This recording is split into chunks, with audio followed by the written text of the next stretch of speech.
अगर आपके दिमाग में पीएचडी के बारे में जानने के लिए एक तरह का बोल सकते हो एक इंटरेस्ट है तो भाई साहब इस वीडियो को पूरा देखना। पीएचडी का आपको A to Z कहानी बताऊंगा, कुछ आपको बोनस चीज़ें बताऊंगा जो मैंने लगभग किसी वीडियो में बता नहीं रखा है, वो आपको बताऊंगा मैं। आज तक पीएचडी के किसी वीडियो में ये बोनस चीज़ें नहीं बता रखा है, या किसी एक जगह शायद बताया था, बताऊँगा आपको मैं। और उसमें पूरा कंप्लीट रोड मैप बताऊँगा आपको मैं, रोड मैप बताऊंगा, जिससे अभी मेरे नोन कमा रहे हैं मोर देन 2 CR का पैकेज कमा रहे हैं, अभी इवन मोर देन 3 CR भी ले सकते हो, थोड़ा ज़्यादा और है, एग्जैक्ट बताऊंगा नहीं, तो 3 CR प्लस का सारे लगभग कमा रहे हैं। कुछ मेरे हैं नोन है जो इंडिया से हैं 1 CR 2 CR कमा रहे हैं अभी after completing PhD in India only. और ये बोनस होगा मेरी तरफ से इस वीडियो में जो आपको बताऊंगा। तो चलो स्टार्ट करते हैं। पहला है क्या चीज़, पीएचडी है क्या। पीएचडी बेसिकली फुल फॉर्म अगर देखेंगे वो क्या है, आपका डॉक्टर ऑफ फिलोसफीज का फुल फॉर्म है, ठीक है। सो इसमें आप क्या करते हैं, आप जिस किसी फील्ड से आप हैं तो पीएचडी कर सकते हैं, और आफ्टर कंप्लीटिंग पीएचडी एक आपको ऑनर मिलता है, अपने नाम के आगे डॉक्टर लगा पाते हैं, ठीक है जी। आप बोलेंगे, आपके दिमाग में सवाल होगा, सर आप इतना बताते हैं पीएचडी, अच्छा आप क्यों नहीं करते। मैं पीएचडी में एडमिशन लेने गया था, एक अच्छे कॉलेज में रिटन टेस्ट हो गया, इंटरव्यू में मेरे को कुछ ऐसा पता लगा, बाद में कुछ ऐसा पता लगा कि मैंने उनको मना कर दिया, भाई मैं नहीं एडमिशन ले रहा, किसी और को दे दीजिएगा। तो उन्होंने फिर मैं आगे जाना ही नहीं था मेरे को, ठीक है, क्योंकि टाइम बहुत लगता है और उस टाइम मेरे पास टाइम की बहुत कमी थी, इसलिए मैंने पीएचडी उस टाइम कंटिन्यू नहीं किया। इसका मतलब ये नहीं मैं नहीं करूँगा, अभी तो ना 50 साल की उम्र का हो गया, पीएचडी करूँगा क्या होगा भाई, उम्र मेरे 35 पार नहीं करें अभी, उसके नीचे ही मतलब 32-33 साल उम्र है, तो भाई पीएचडी आराम से कर सकता हूँ मैं, आराम से, ठीक है, करूँगा आराम से। तो क्या प्रोग्राम बेसिकली है यहाँ पर, करना क्या होता है जाके वो बता देता हूँ। एक कोर्स ही है, आपको नया चीज़ रिसर्च मतलब जो ऑलरेडी है उसका आगे काम करना होता है, रिसर्च करना होता है, और उस रिसर्च को आपको पब्लिश करना होता है बहुत सारे जर्नल में। उससे क्या होता है, आपका एक थीसिस बनता है मोटा सा, 200-300 पेज है कम से कम, और फिर इसका प्रेजेंटेशन होता है, और फिर आपको डिग्री मिलता है पीएचडी का। That is what PhD.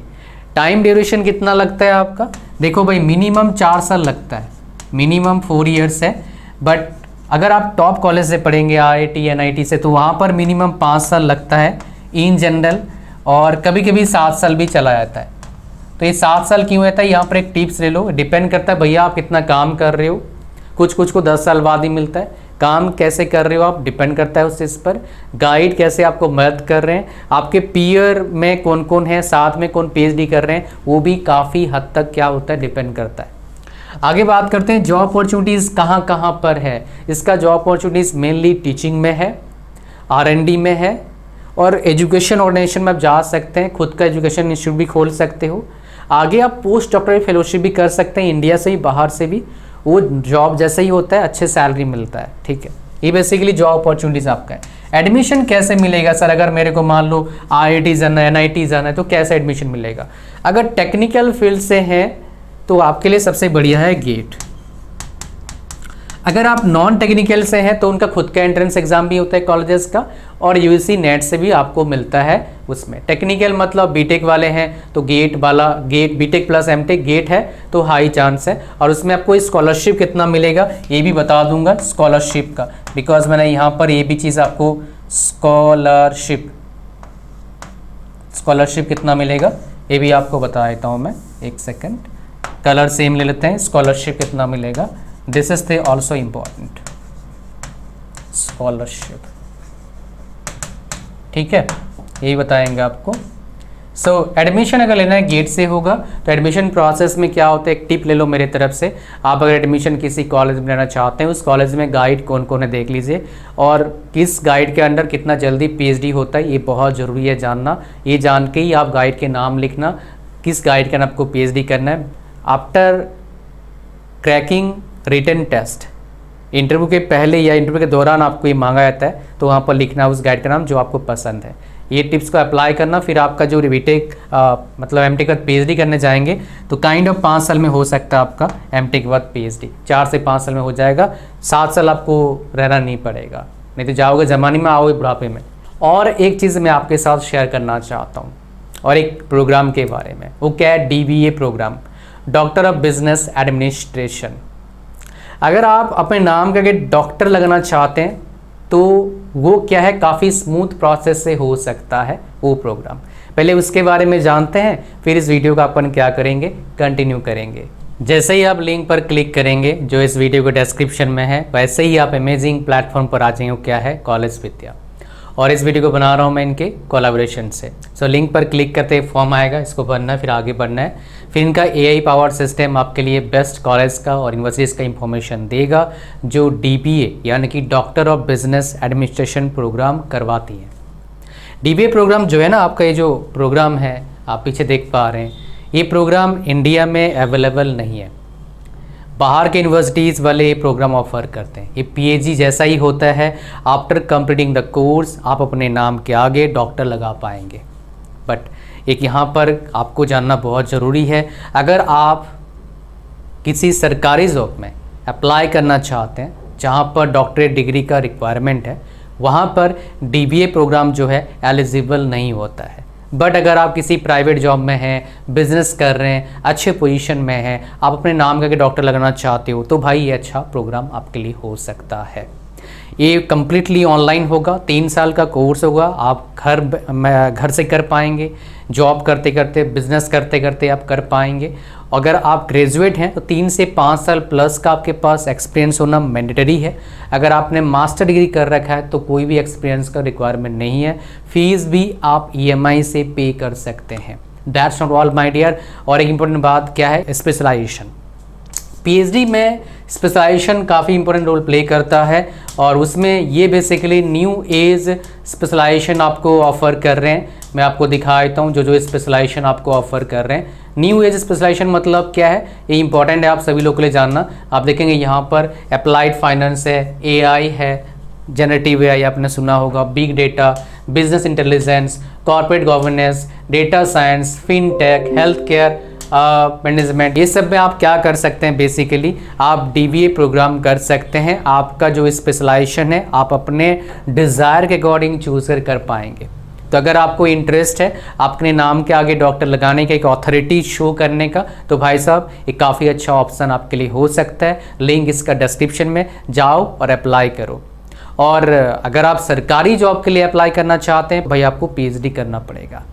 अब चलिए अपने वीडियो को अपन कंटिन्यू करते हैं। नेक्स्ट हमारे पास करिकुलम कैसा रहता है, पढ़ाई लिखाई क्या करना पड़ता है PhD में। देखो यार, 1 साल ही आपका कोर्स वर्क होता है, उसके बाद तो रिसर्च चलता रहता है। और पहले 2-3 साल में आपको एक पेपर पब्लिश कर दोगे तो आपका काम काफ़ी अच्छा हो जाता है। टोटल 3 पेपर पब्लिश करने के लिए बोलते हैं अच्छे कॉलेजेस में, अच्छे जर्नल में। तो ये इंपॉर्टेंट रोल प्ले करता है। यहाँ पर एक और टिप्स बता देता हूँ, PhD का टॉपिक काफ़ी मैटर करता है ड्यूरेशन में।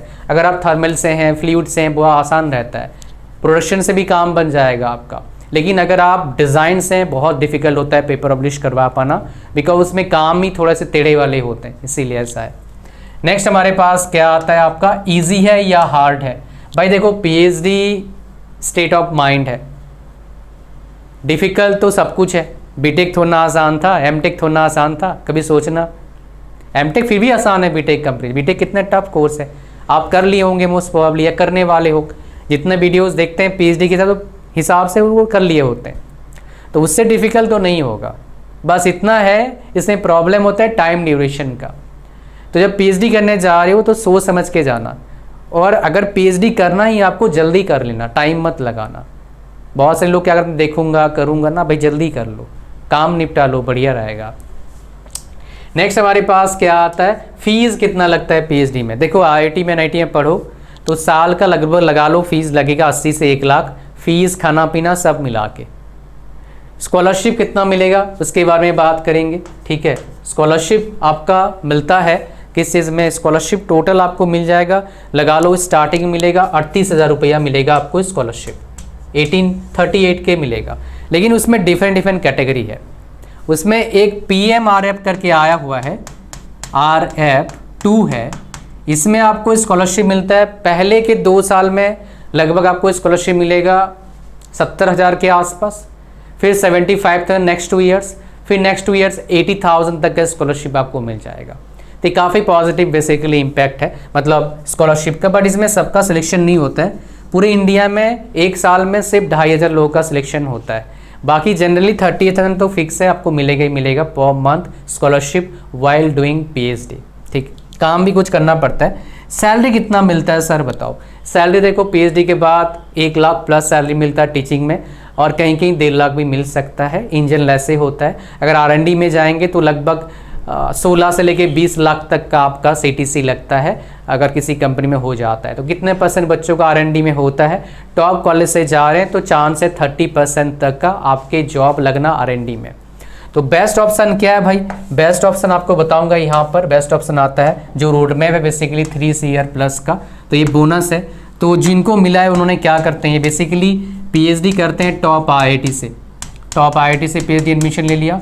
फिर IITs में क्या होता है, ऑप्शन होता है कि आप PhD आप करें इंडिया से, ठीक है, और प्लस आप करें किसी आउटसाइड कंट्री से, मतलब जहाँ पर जिस फील्ड से आप कर रहे हैं उस फील्ड का वहाँ पर काफ़ी अच्छा है हिसाब किताब। मान लो टेक फील्ड से हैं तो जर्मनी चले गए, मान लो आधा, मान लो वहाँ से जर्मनी जाना तो एक थ्रू से DAAD करके एक प्रोग्राम है उससे जा सकते हैं जर्मनी। वैसे बहुत से लोग NTU जाते हैं, सिंगापुर बहुत से जाते हैं, आपका सिडनी जाते हैं, डिफरेंट कंट्रीज लोग जाते रहते हैं। इलेक्ट्रॉनिक्स में कर रहा है तो लोग साउथ कोरिया चले जाते हैं बहुत सारे लोग।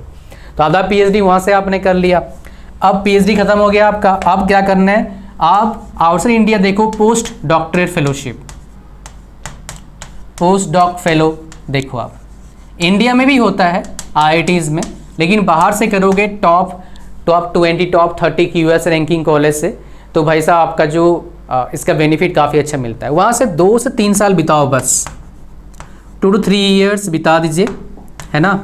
फिर आपको अगर इतना पैकेज चाहिए आपको 3 ईयर प्लस का, तो भाई आपको उधर ही काम करना पड़ेगा आउटसाइड इंडिया।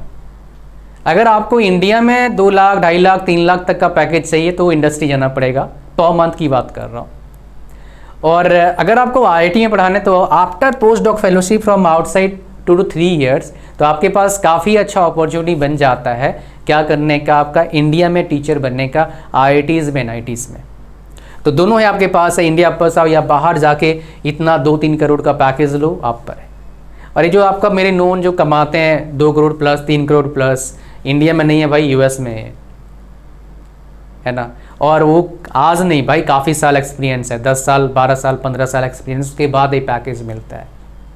ऐसा नहीं भाई 3 करोड़ पैकेज ऐसे ही मिलता है। आप समझ पा रहे हैं क्या बोल रहा हूँ मैं। तो बेसिकली ये रोड मैप रहता है आपका मोटा सैलरी पाने का PhD के बाद, ठीक है। तो इतना ही था इस वीडियो में। Thank you very much for watching the video till the end.